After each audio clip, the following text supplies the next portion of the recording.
மழை கொண்டு வரும் கூந்தலெங்கிற மேகம்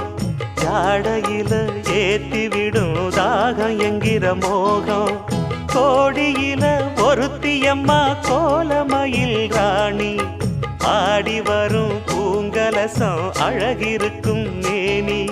தேர் நடந்து தெருவில் வரும் ஊர்வலமா ஊருலகில் அவளை போல பேர் வருமா நல்ல பளிங்கு போல சிரிக்கும் மனச பறிக்கும் பவள விரிப்பு விளங்கிடாத இனிப்பு விவரம் புரிஞ்சிடாத துடிப்பு சந்திர ஜோதி வந்தது போல சுந்தர தேவி ஜொலிப்பு கலைவாணியோ ராணியோ அவள்தான் யாரோ